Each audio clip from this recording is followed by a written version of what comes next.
One day, I almost became a drug dealer, and I know that I was going to jail straight up. I was recycling, and I saw a lady, and I played a game with her. I said, I see some big snakes in your yard. Can I cut that yard for you? She said, yeah, yeah, yeah. Come back tomorrow. So I went the next day. She said, I was just about to leave. You just came in time. I'll pay you $20 to do this yard. And if you do my neighbor's yard over there, I'll give you 10 more. I'll pay you tomorrow. So now I'm looking over and charting what I have to do. And I found a bag of marijuana. Now, this bag, it probably weigh about, I say, between 3 and 5 pounds. So I suspect it's marijuana. I raised my voice and I called a guy who was about 10 houses away. Hey, bro, come on, man. He said, what you want? I said, come on, man. So he pulled up in his car with his friend. I said, what do you think this thing is, bro? And I handed him the bag. He said, this is weed. He said, you want it? I said, no, man. I said, you could have it, bro. So his friend saying, hey, get half of that bag. And you could hear him talking in his nostrils as if he's kind of mentally ill already. So he said, man, I look out for you, bro. Don't worry. And it took off. Now I've told many people about it and they tell me how I'm stupid. One guy says, man, I'd pay you good for that weed, bro. Others say, man, you should bring it to me, bro. I would have, cut you up nice. Now, I'm going to deal with these dealers, these guys. Now, if I taken it to them, I suspect what you have done is said, hey, just a minute, I'm going inside and get you your money. You don't come back out at all. When you storm in the house, he's not in the house. He's gone through the back door and gone. Now, you can't call the cops and say this man took a whole bag of weed ahead and disappeared. Or you might come and just put $20 in your hand and say, okay then, thank you. Or some might even take it straight up and tell you thanks. And if you only start talking, funny, he's gonna show you something in his waist or in his pocket or whatever. You might even take a wood and hit you across your head. But that was, the ugly part of it. But the other part was this. I believe it was a setup. What would have happened is that if I put that in my vehicle and I'm going down the road, cops would have right up behind me and put on that siren and that, horn and stuff and said that you went through that stop sign there. Why you didn't stop at that sign? Let me see your paperwork, license, insurance, vehicle ownership, or the registration. And then you say, can I search your vehicle? I'll say, for what, man? Say, well, I think that you have some marijuana in here. I got a call that you have marijuana in here. I say, no, man, you can't search my van. You just handcuff me and put me in this car. Get a note from some judge to search it. And when they find that bag of weed, man, I was going to jail for almost 50 years.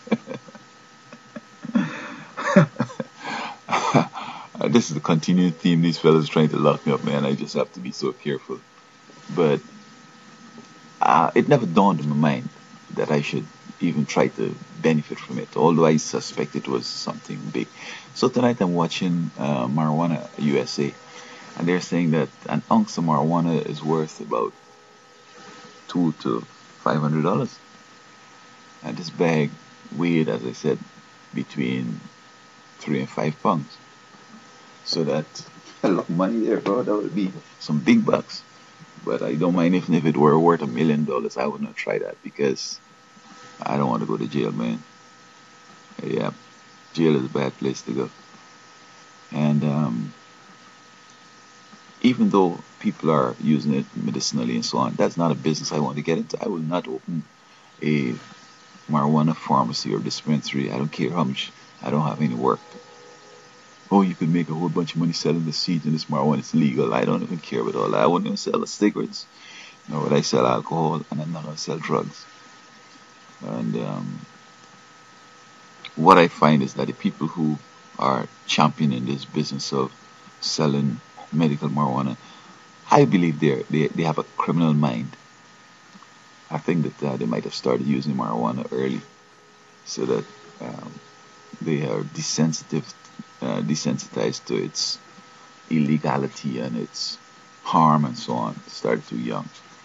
So that um, I don't think that I want to be doing anything all the time, every day. That's wrong. Here and there, try something, speed in the highway, talk to this little lady and so on and so forth. But permanent thing, I'm kind of leery of that. But as I said, as I speak to these criminals and I tell them what I found, man, invariably they will tell me, man, you should have sell that, bro. You should have bring it to me. I'd have pay you good and so on. I'm not gonna go out like that. Um, these people that want to lock me up, they have to try something different. I'm not gonna buy any stolen property. One guy wanted to sell me a diamond ring. I said, bro, I can't afford it. He said, man, you have to ask me the price. Bro, I can't afford it. I don't even care if you're giving it for $1. Because you see, you buy that diamond ring now, the next thing, same scenario, you went through that stop sign, give me a paperwork, can I search your van? And when you find that ring, here what happen. That ring was taken in a murder. Whole family was killed. They're gonna come back and say they found your head, your hair in the bed, your saliva on the lady's breast, some of your milk between her leg. They found some of your skin on the bed. They found the fingerprints on the mirror. So many different things to find, and you call that convergent evidence. You see, if it's stacked up like this guy says, I borrowed a gun from him, and then he dropped me off there, and then he saw me shoot the people up, and then I took me back and all that stuff. That is stacked. So if you could show that he had no car, he doesn't have a driver's license, he can't drive, or you weren't around then when he said, this thing happened, or the vehicle he said that you drove there with never existed, I mean, the whole case's gonna collapse.